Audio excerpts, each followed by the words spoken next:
الله أكبر. الحمد لله رب العالمين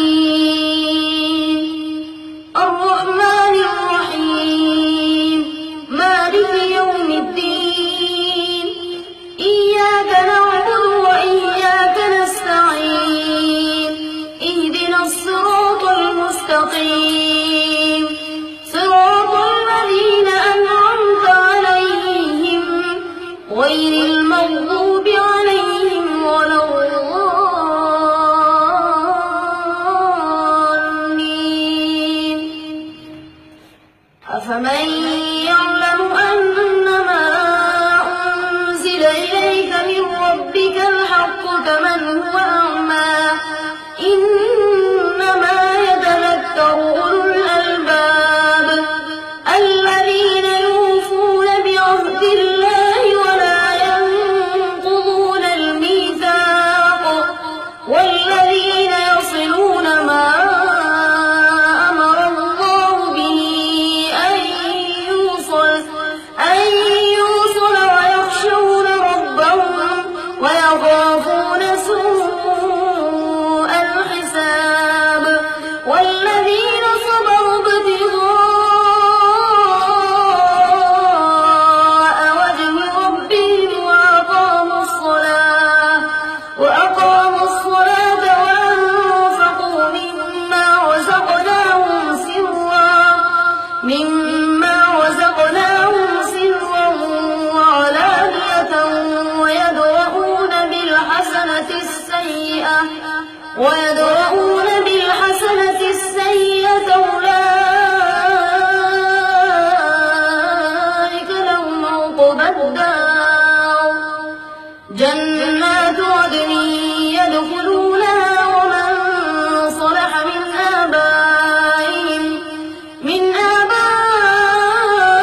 آبائهم وأزواجهم وذرياتهم والملائكة يدخلون عليهم من كل باب سلام عليكم بما صبرتم فنعم عقبى الدار والذين ينقضون عهد الله من بعد ميثاقه ويقطعون ما أمر الله به أن يوصل ويفسدون في الأرض أولئك لهم اللعنة ولهم سوء الدار. الله يبسط الرزق لمن يشاء ويقدر وفرحوا بالحياة الدنيا وما الحياة الدنيا في الآخرة إلا متاع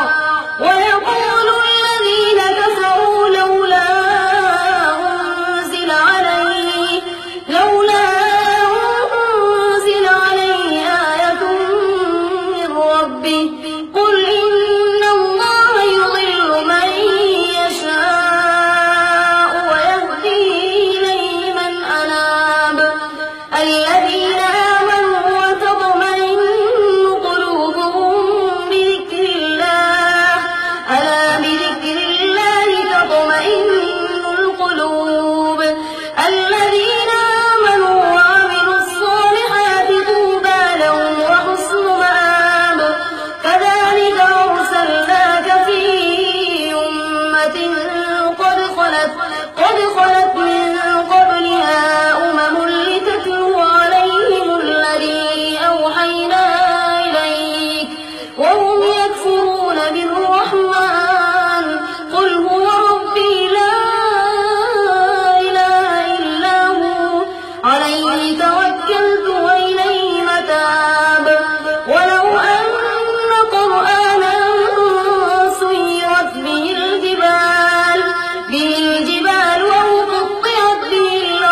الحمد لله رب العالمين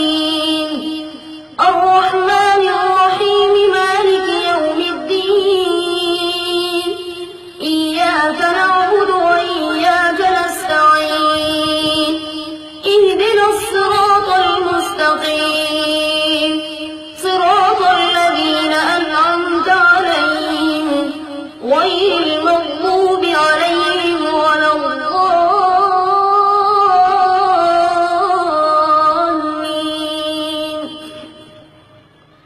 ولقد استهزئ برسل من قبلك فأمليت للذين كفروا ثم أخذتهم فكيف كان عقاب أفمن هو قائم على كل نفس بما كسبت وجعلوا لله شركاء قل سموهم أم تنبئونه بما لا يعلم في الأرض أم بظاهر من القول بل زين للذين كفروا مكرهم وصدوا عن السبيل ومن يضلل الله فما له من هاد لهم عذاب في الحياة الدنيا ولعذاب الآخرة أشق وما لهم من الله من واق مثل الجنة التي وعد المتقون تجري من تحتها الأنهار أكلها دائم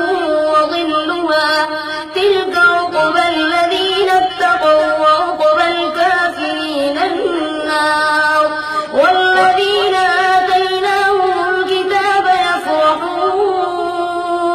يفرحون بما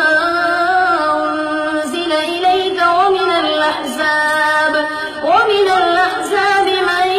ينكر بعضه قل إنما أمرت أن أعبد الله ولا أشرك به إليه يدعو وإليه مآب وكذلك أنزلناه حكما عربيا ولئن اتبعت أهواءهم بعدما جاءك من العلم ما لك من الله من ولي ولا واق ولقد أرسلنا رسلا من قبلك وجعلنا لهم أزواجا وذرية وما كان لرسول أن يأتي بآية إلا بإذن الله لكل أجل كتاب يمحو الله ما يشاء ويثبت وعنده أم الكتاب وإما نرينك بعض الذي نعدهم أو نتوفينك فإنما عليك البلاغ وعلينا الحساب أولم يروا أنا نأتي الأرض ننقصها من أطرافها والله يحكم لا معقب لحكمه وهو سريع الحساب قد مكر الذين من قبلهم فلله